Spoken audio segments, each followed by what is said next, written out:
అదే RTV app వార్తల్ని క్షణాల్లో చదివే అవకాశం ఉంటుంది. ఒక న్యూస్ పేపర్, ఒక టెలివిజన్ ఛానల్ మీ చేతుల్లో ఎప్పుడూ ఉంటాయి. గత 2 రోజులుగా ఎగువ రాష్ట్రాల్లో కురుస్తున్న భారీ వర్షాల నేపథ్యంలో వాగులు వంకలు పూర్తి స్థాయిలో పొంగిపొర్లుతున్న పరిస్థితి. అయితే ఇటు గోదావరి నది కూడా ఉగ్రరూపం దాల్చిందని చెప్పుకోవచ్చు.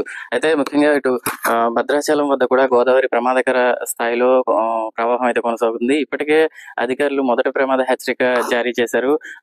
నది వరద ఉధృతి ఎక్కువ కొనసాగుతుండటంతో రెండవ ప్రమాద హెచ్చరిక కూడా జారీ చేసే అవకాశం ఉందని చెప్పి అయితే అధికారులు ఇప్పటికే అంచనా వేస్తున్న పరిస్థితి.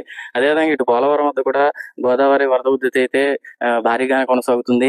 ముఖ్యంగా ఇటు స్పిల్వే ఎగువన 33 మీటర్లుగా నీటి మట్టం కొనసాగుతుంటే స్పిల్వే దిగువన 23 మీటర్ల నీటి మట్టం కొనసాగుతుంది. అదేవిధంగా ఇటు ఎగువ కాపర్ డ్యాం వద్ద గోదావరి నీటి మట్టం 32 మీటర్లు కొనసాగుతుండగా దిగువ కాపర్ డ్యాం వద్ద 23 మీటర్ల నీటి మట్టం అయితే కొనసాగుతుంది. అయితే మొత్తం స్పిల్వే 48 హైడ్రాలిక్ గేట్ల ద్వారా 9 లక్షల క్యూసెక్ల వరద నీటిని అయితే అధికారులు దిగువకు విడుదల చేస్తున్న పరిస్థితి. అదేవిధంగా ఇటు కుక్కునూరు, ఏలేరుపాడు ముప్పు గ్రామాలను ఇప్పటికే కలెక్టర్ వెట్రిసెల్వి అప్రమత్తం చేశారు. అంతేకాకుండా ఇటు ముంపు గ్రామాల ప్రజల్ని ఇటు పునరావాస కేంద్రాలకు అదేవిధంగా నిర్వాసిత కాలనీలకు తరలించిన పరిస్థితి. వారి కోసం ప్రత్యేకించి నిత్యావసర సరుకులు అదేవిధంగా వైద్య సదుపాయాలు కూడా ఏర్పాటు చేశారు. ఎప్పటికప్పుడు అప్రమత్తం చేస్తున్నారు.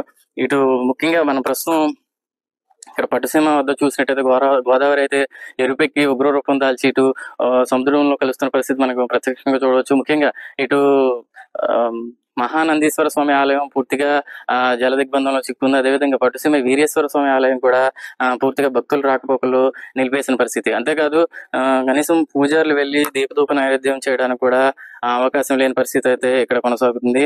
అంతేకాకుండా ఇటు దిగువను చూసినట్టయితే ఉభయ గోదావరి లంక గ్రామాలు పూర్తిగా జల దిగ్బంధంలో చిక్కుకున్న పరిస్థితి.